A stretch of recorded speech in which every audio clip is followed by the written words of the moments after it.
right. Let's bring in Adam. He, him, wants to tell us all about love and proof of the Almighty because of it. So, Adam, can you hear us? Yes, I can hear you. Welcome. All right. Yeah, hello, Paul and Aaron. Hey. Good evening, or good late evening for you. Yeah, so just to let you know, my religious background is Catholic, and Okay. I thought of calling in to present what is hopefully a fresh topic. I'd like to present to you the Christian view of love, which includes that love is not a material thing, so in keeping with the title of your show, but a metaphysical thing, and to also ask both of you how you understand love. And building on that, I would further claim that Christianity's explanation of love serves as comparative evidence for its truth, as it's more encompassing of spiritual reality when contrasted to other models of love, such as religious models, as well as naturalistic models. Obviously, love is a mystery, and most, if not all, people want to understand it.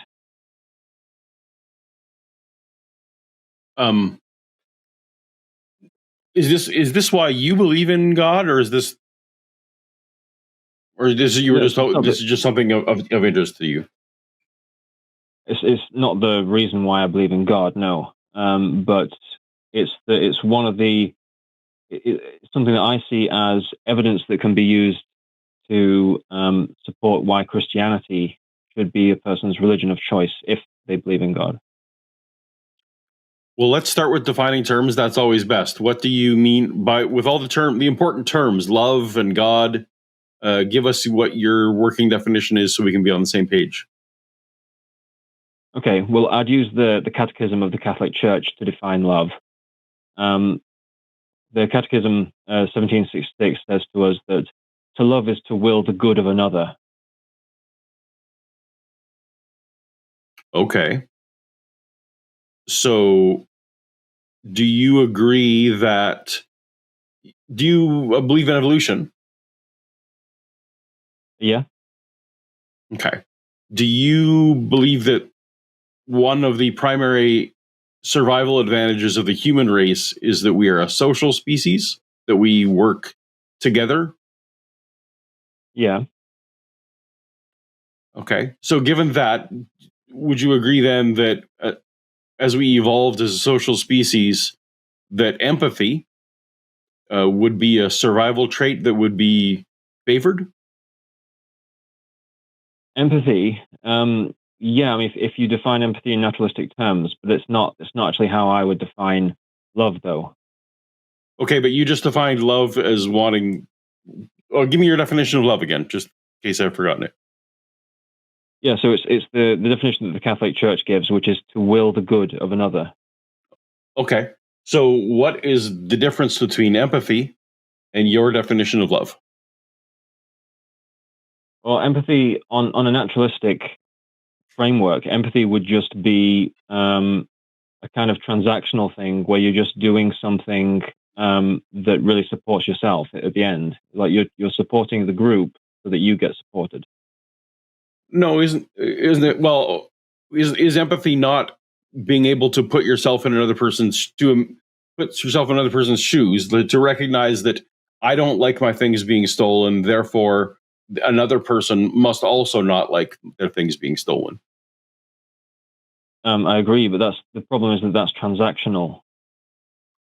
But that's fine. But you can also. Well, how is it transactional? Tell me what the clarification. What's the distinction with the difference that you're making there between transactional and your version of love? Okay. Well, I'll explain. I'll just expand on the Christian definition of love first, and then I'll come around to how transactional behaviors don't really fit into that. In Christianity, love has two manifestations, which are sacrifice and forgiveness. So anything outside of sacrifice and forgiveness isn't love. And as you probably know, the symbol of Christianity is the crucifix, and so there you have represented both sides of the coin of love. There you have Christ's sacrifice of his body and his blood on the cross, and then you have the cross symbolizes forgiveness, God's forgiveness for mankind, to allow mankind into heaven. There's also in the Catholic Church we also have the Divine Mercy, which is this painting of Jesus with his heart exposed, and out of his heart are these two rays. There's a red ray and a white ray.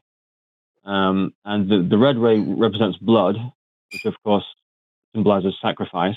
When something loses blood, its blood only comes from it, so that has to be a kind of sacrifice. And the white ray represents water. Of course, water represents forgiveness, because when you forgive someone, you wash them. In your mind, you wash them of their moral failures. And so, are we getting to the distinction? I don't really need. If this is all part of the point, that's great. We don't necessarily need like all the doctrine. So, can we move on to where? Or let's get to the distinction between your kind of love and this transactional problem that you're presenting. Okay. Well, if you acknowledge that to forgive someone is not transactional, it steps outside of transaction, and to sacrifice something for someone is to go outside of transaction. Why? Because but I don't. Everything in my brain tells me that those are absolutely transactional things. So help me out with how they're not transactional. Okay. Well, when you forgive someone, you're turning your eyes away from whatever it is they've done wrong to you. And when you sacrifice something for someone, you're essentially giving something away. It's not a sacrifice if you expect something in return. Forgiveness is just the other side of that. It's just turning your eyes away from what they've done wrong. That is not. I don't. So when someone said, like, let's say I wanted, if there was someone was barreling down the street and going to hit my kids with a car, or even kids I don't know, and I jump in front and I take that hit instead of them, I'm absolutely doing that for the sake of the group, right? Maybe. I mean, you could, in that case. I can't tell you what your reasons for doing it are, but what I'm saying is, if you sacrifice yourself, you can't possibly benefit from that, because you're. But the group can benefit, right? Like that's absolutely. You know that you're doing it. Anyone who's sacrificing is doing it in the hopes that someone else will benefit, right? Yes, but that would be stepping outside of the transactional. And someone else is necessarily part of the group. I agree, yeah. But what I'm saying is, and so as we talked about, but a social species needs some level of sacrifice for the group, for the social species to work, right? If every individual acts on their own, you're not a social species anymore. So I'm failing to understand the distinction that you're trying to make here, that makes that I'm supposed to say ... therefore God. And forgiveness actually ultimately is not always a positive thing. So I don't actually see forgiveness necessarily as a virtue. Forgiveness is often about emotional healing to get over trauma, not necessarily a virtue. Okay. So I think that the sticking help point.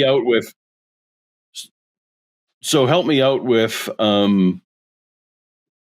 again what distinction I'm supposed to make that jars me out of my naturalistic framework that I'm operating under here, to say that sacrifice is somehow nuanced beyond explanation of group dynamics in evolution. Okay, so I think the first thing I kind of have to say is basically we have to be careful not to project our own non-transactional attitudes, which we definitely have, onto some a theoretical system, so some kind of theoretical naturalistic system. obviously, we are a part of a naturalistic system, but we have to be careful not to mix together what our own, the way that we understand ourselves with what naturalism might actually consist of. So Have I done that?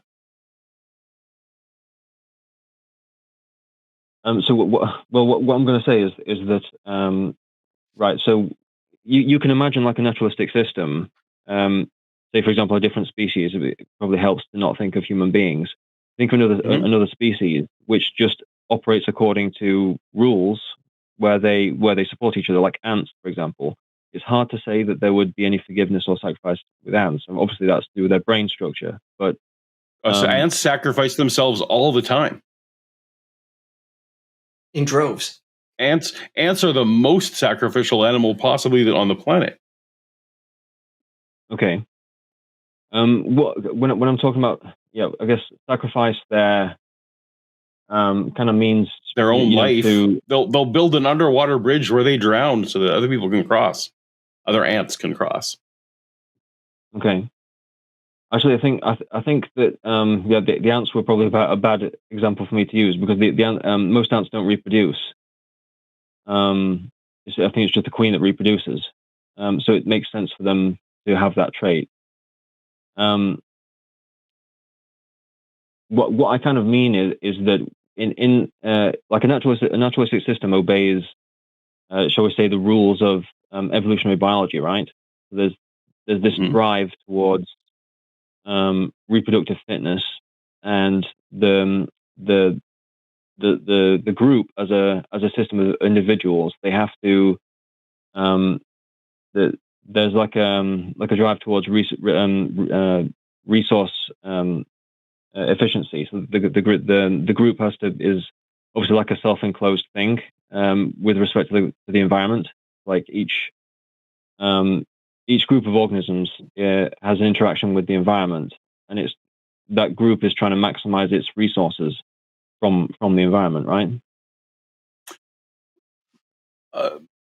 I'm not sure maximizing resources is the right phrase for it, but it is survival, ultimate survival, and then on top of that, thriving once they're past the survival threshold. Does that change your point at all, or is it we're saying the same thing? What do you mean by passes a certain threshold? Well, once a group of organisms is no longer like on the cusp of dying, they do aspire to more. They aspire to thrive, right? Like they actually want. They'll have even more kids, and they will actually want better quality of life. And I don't just mean humans. Other species will prefer to have a better life for themselves and for their offspring, and subsequently their whatever tribe they're in. And tribe is a very flexible from family unit through to the entire species as a whole. We were definitely able to observe social species once they're not on a will I live or die today, they move into a thrive mode versus. But I'm just wondering, I'm thinking we might be saying the same thing. I just wanted to check. Yeah, so obviously I agree with R selection and K selection, but I think what's constant over both is that obviously the group is just gonna reproduce more if they get more resources from the environment. They'll just reproduce more, right? I would agree generally with that. Yeah. Yeah. So the problem is that resources act as a constraint on the group, and it also acts as a constraint on each individual. So for one of the individuals to sacrifice something for another individual in the group, it kind of implies that the recipient is kind of underperforming, and so the underperforming individual is actually more like a genetic burden onto the group. So it just raises the question: why would naturalism select for that kind of empathy, that kind of non-transactional sacrifice? What I'm trying to say is that on naturalism, it depends on a definition of empathy, where you're defining empathy as just like the ways that the means of cooperation that the evolutionists selected for.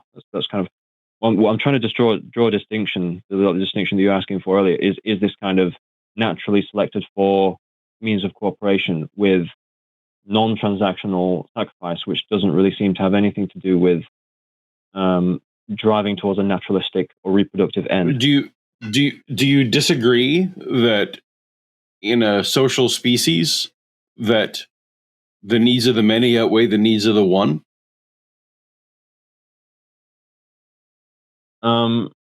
Well, the one is included in the many.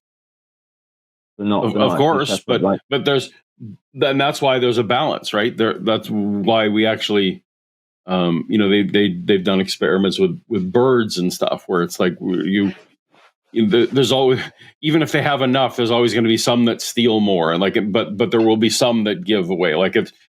There will be some variance, just genetically, about how selfish an individual is.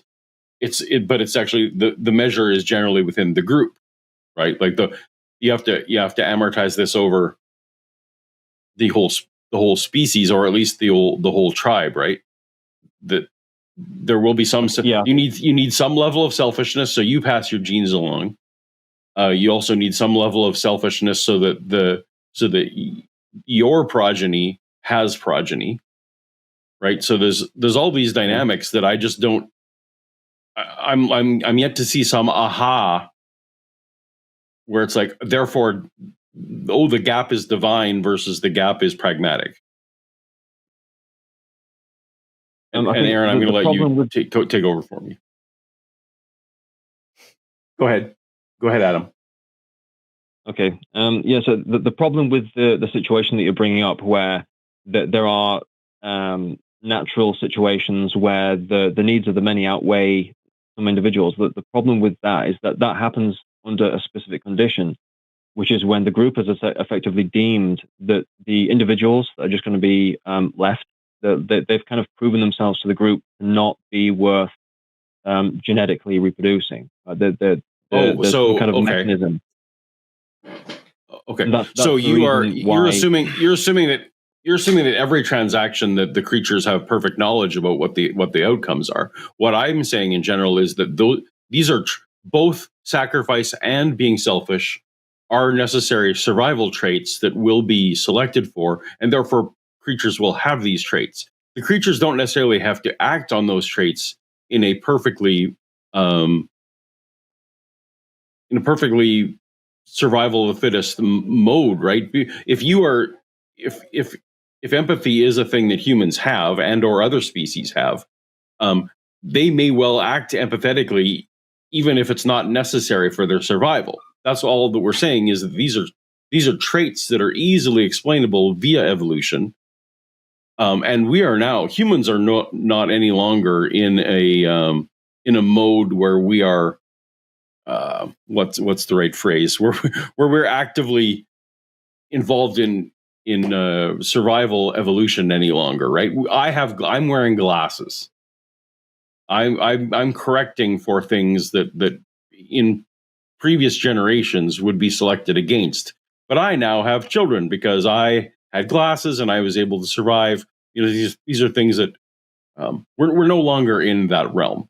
So humans' empathy, or even other species' empathy, the way we act now, doesn't mean that every single transaction, as you call it, is directly benefiting the next generation necessarily. These are just traits that we've inherited and ran with.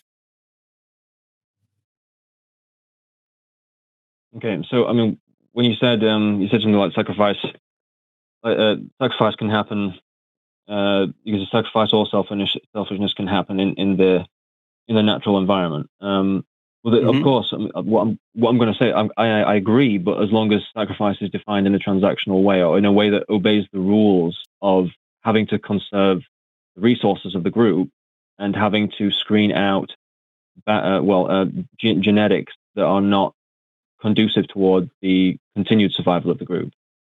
So the question that I'm asking is whether or not evolution supports the inheritance of those kinds of sacrifices we understand it in a non-transactional sense. Well, I'm So not if I may currently jump in convinced. at Go ahead, this Aaron. point. Please do. Please. Yeah. Take So over. yeah. So to me, it sounds like to say something as non-transactional is basically another way of saying there's no possible benefit from doing this action. Is that fair to say, Adam? For the individual, yeah. All right. In that case, to go back to with your theism and specifically Catholicism, I'm afraid based on your definition and your theology, love is impossible.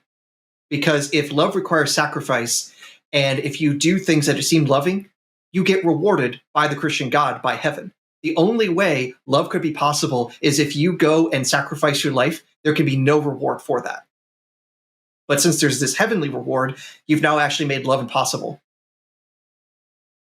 Okay, well, the impossibility would only arise if the reason why you're being sacrificed, you're sacrificing yourself, is to get the reward. That's not what. Not. There's only one way to guarantee that, to make sure there is no such reward. No, it's subjective. So it's when you. So obviously, God in the theology, God is omniscient. So God can read your mind, so He knows your intents with things. Is that, I mean, the position of the church is that if you do things in order to get a reward, in that if you case, do actually now you've made your situation worse, honestly, because now you're basically saying the only way that you can commit a loving act is to do it separate from theism. That you have to do it irrespective of your beliefs about the afterlife. So quite honestly, I think what you've done is shown that the way love can only exist is outside of the almighty transaction system. No, the position isn't that it's outside of theism. So if I say that it's outside of wanting the reward, that's not the same as saying it's outside of theism. The Carmelite tradition, as well as the writings of the saints and the church, they do say that if that there are stages of spiritual development. Obviously, in the early stages, you are kind of doing things out of some desire for heaven and some desire to leave behind the materialistic concerns. But as you go deeper, eventually you do it out of pure love for God. That's eventually what you're supposed to be doing. The thing is, again, I think you're just showing that love is impossible, because if I do a loving act, I do it for the person I'm loving. If I'm doing it for someone else, again, that sounds very transactional. It sounds incoherent at that point. If I'm doing something for the sake of someone who's not even part of the transaction, part of the activity, it sounds like, I don't even know what that sounds like at this point. If I'm showing love for my wife, I'm pretty sure that's because it's something between the two of us. I don't need a third party to give the thumbs up that I'm loving correctly. That's not exactly what I'm saying. So if you do an act of sacrifice or forgiveness for someone else, the fact that it's for someone else is that is interpreted in the church as being the same as doing it for God, because there's this saying that love of God is the same as love of neighbor. Obviously, those are the two main commandments as well. In the theology, those two things are tied together. The way that you treat other people is kind of like a reflection of the way that you treat God. And why is the reason we should treat people that way? Like, what is the argument that one would give why we should treat people that certain way? So, do you mean with sacrifice and forgiveness? Do you mean? Yeah. Because that comes down to morality, obviously. Obviously, the explanation of morality in the church is to do with sin and virtue, and the virtues reflect God's character, which is to provide things with life. And obviously, there's these different virtues. What the problem is, though, now you're getting into what the philosophers would call divine command theory. And the problem is divine command theory has been basically shown to have been incoherent for the last 24 centuries, thanks to Plato.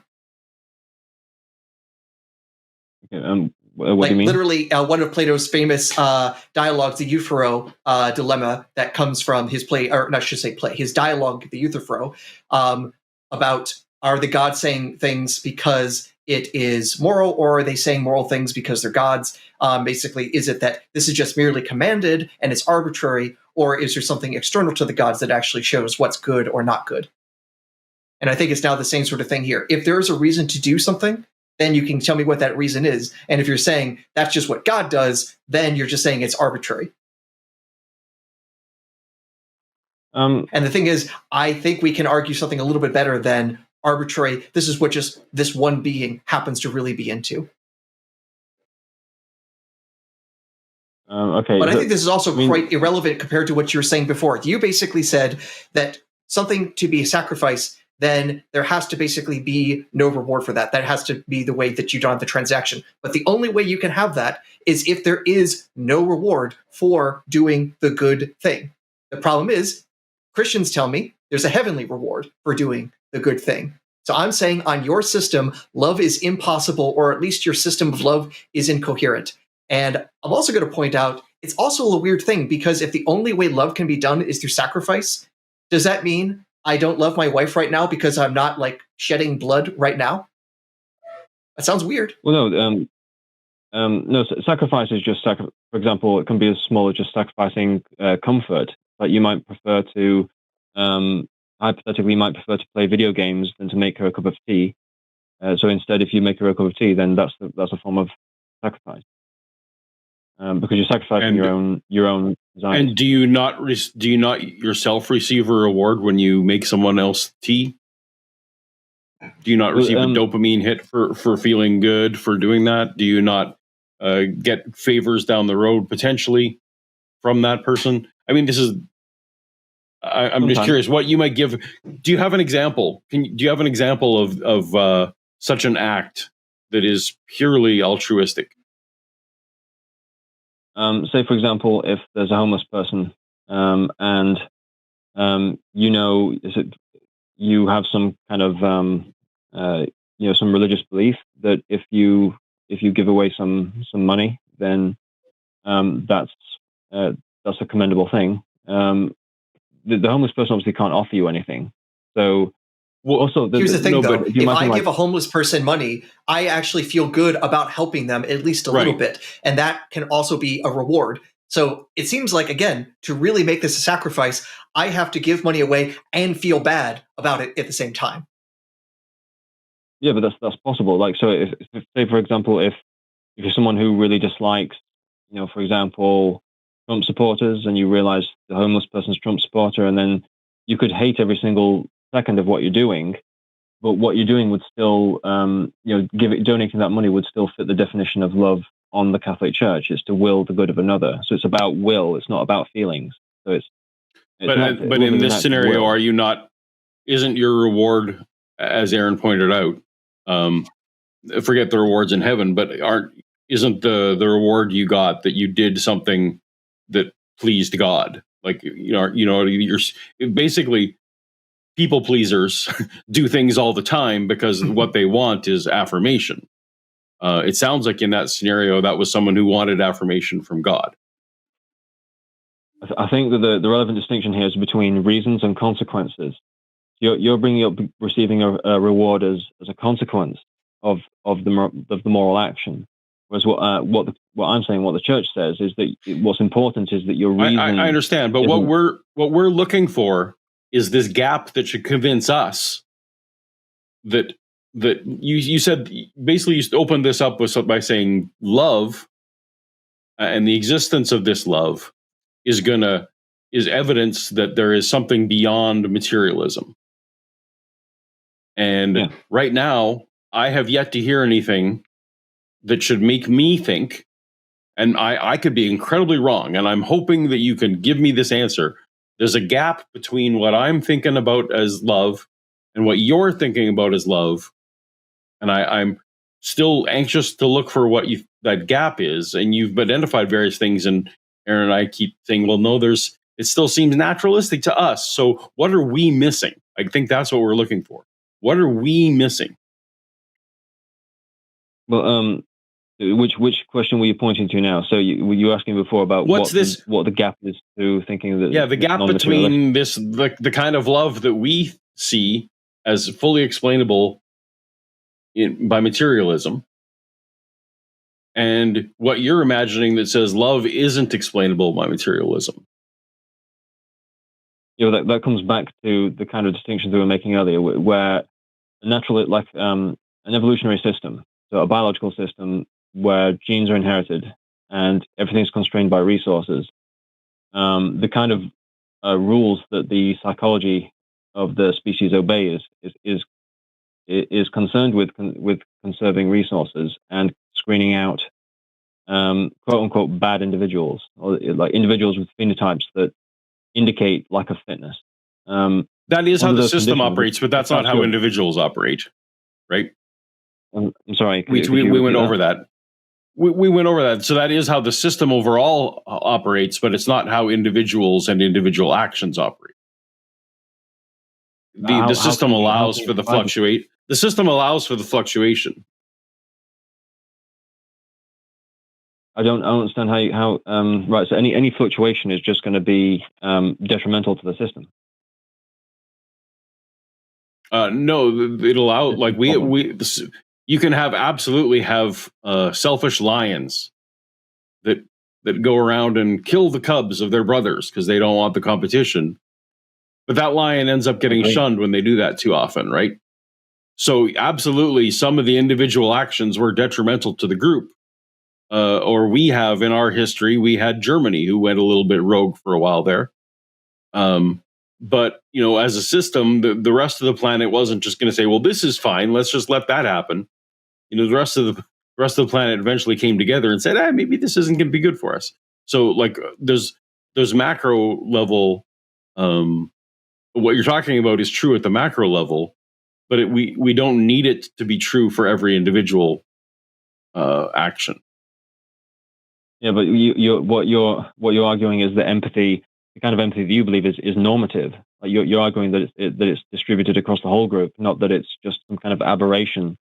No, my argument is my argument is that the empathy that we feel, and I don't know, I've yet to hear a difference between love and empathy, is explainable as a survival trait in social species.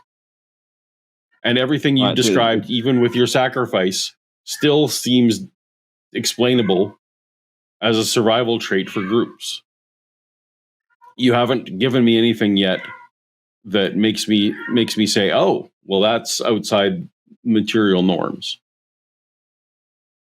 Okay, so when you were saying that something can, that there's variation between individuals in the group, right? Despite the fact that the group has to obey these. As far as I understand, you've agreed with the model where the individuals of the group are subject to scarcity with resources, and as a result of scarcity, they're subject to this kind of screening at the group level, where if they're defective, then they don't reproduce. Are you saying that it's empathy that's normative across that, or that it's selfishness that's normative across that? I'm saying that we have to have survival species absolutely have to have both of those functions, because if you had a creature that was not taking care of itself enough to produce a next generation, any species like that would die off. And any species that is completely filled with everyone selfish and doesn't perform empathy, that species would also die off. So in terms of, if any social species that is going to survive must at a macro level find a balance between those two things. Both things are necessary in the biological organism. Yeah, but I mean, I agree that there's a balance between the two. If I may also, because, this is kind of a question of what are the facts on the ground. So I was quickly trying to do some searching through the scientific literature, and here's a paper, and this is looking at non-human species, I believe. In intergroup conflict, self-sacrifice is stronger among pro-social individuals, and parochial altruism urges especially among cognitively taxed individuals. This is from Frontiers in Psychology 2015. So just to point out that there's actually research out there to explore the question of these sorts of things. Can we find examples of self-sacrifice even in non-human animals? Does it actually show advantages for the group when that exists? And there's evidence pointing out there. So I don't think there's really much reason to debate whether there would or would not be. I'm saying when I do a quick literature search, the evidence is already there that that's what does happen. Okay, but the question is whether or not self-sacrifice there, just of course it benefits the group. The question is what was the mechanism by which that happened? Was the individual in question just defective and that kind of triggered some kind of function in the mind of the self-sacrificing individual, where all right, you've got to sacrifice yourself now to benefit the genetic integrity of the group as a whole, because that's normally the explanation that I get. Or it could be that there's a matter of kin, because here's the thing: when we're talking about protecting, very often we're also talking about protecting one's offspring. That clearly is going to be carrying genetic lineage. Even if you're sacrificing someone in your group, you're probably then sacrificing yourself for the sake of cousins who have a lot of similar genetics to you as well. So fact of the matter is, if you are sacrificing for these rather small groups, which like our early ancestors would have been in, you're basically sacrificing yourself for your offspring or close cousins. And so, yeah, there's still a genetic inheritance that way if you are a kind of self-sacrificing individual, and those sorts of genes then would get transmitted. So you say they would or wouldn't get transmitted? Would, because you have that genetic similarity to other people in your tribe, sometimes even your actual kin, your actual offspring. Okay, but it's just a group of similar alleles and genes that get passed on. It can't be That's evolution. Those of the individual itself. Yeah. Individuals don't evolve, though. They pass on their genes, and the genes that lead to more successful groups are more likely to continue, persist, and evolve. Yeah, but anything that evolves had to have a living ancestor. Like it can't have had an ancestor that self-sacrificed before it got to a chance. Here's the thing, though. Individuals, here's the thing. We're both individuals, but if you look at us genetically, we're like 99.9% identical. You'd have to check really hard to make sure that we're not clones, which means if one of us survives and carries on genetically, a huge amount of the same genes gets passed on. And especially so if we're talking about small tribes where the people who survive are first or second cousins, or even your direct offspring. So literally your genes, your direct genetic code being copied out and sent into children. If that survives, then obviously your genetic legacy carries on. And so again, that would show evolution advantage if an individual sacrifices themselves so that way their offspring survive. Okay, I mean, I agree. And we find extreme examples of this where literally a mother will basically be with its like clutch of eggs. Like I've seen this in stories of octopuses, for example, that basically fill themselves up with fertilized eggs, sit on the bottom of the ocean, and basically sit there for years and die and effectively become food for their newborns. That's the ultimate form of self-sacrifice I can think of. Okay.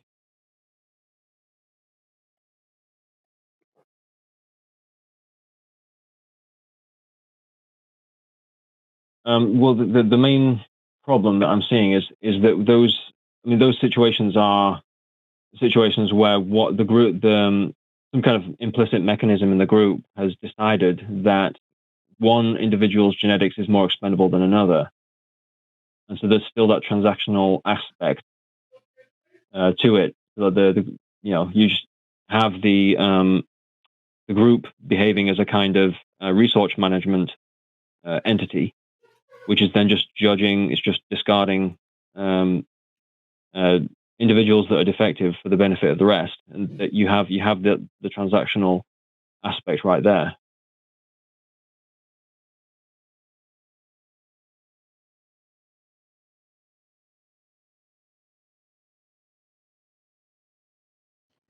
Adam, hang on a moment. Hello? We're having some tech problems.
Okay. All right. Oh my. Adam, can you still hear us? I apologize for the technical issues. Yeah, I can hear you. Okay. Yeah. I don't know. Apparently, Paul had electrical issues, and my system also decided to say that was enough. The line for tonight. So apologies for that. That's okay.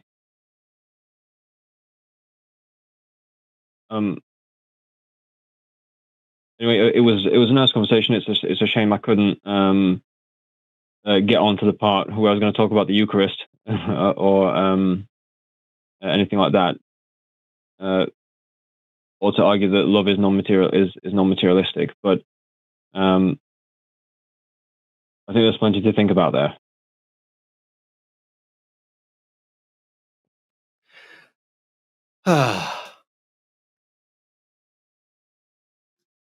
Let's try this one more time. This is not the normal. So apparently we are being attacked by ghosts of Christmas past. Christmas present might be coming in soon. Okay. All right. So I completely rebooted my browser. So in theory, that'll make things better. But as I said, that's just a theory. And I've been wrong plenty already. All right. So I apologize, Adam. Aaron, I think it was an interesting enough conversation. I'm going to have to go. So. Okay. Yeah, I apologize for keeping you hanging like that. I do thank you for calling in. Obviously, we didn't make as much progress as we wanted to in the discussion, but well, what can I say? Questions of love usually take a lot of background info to even start making sense. And well, I do a lot of things out of love that don't make sense, so it's hard to justify it here and now. Yeah, mostly I was just aiming to provide some kind of content that was interesting for the listeners, and to maybe go over some ground that doesn't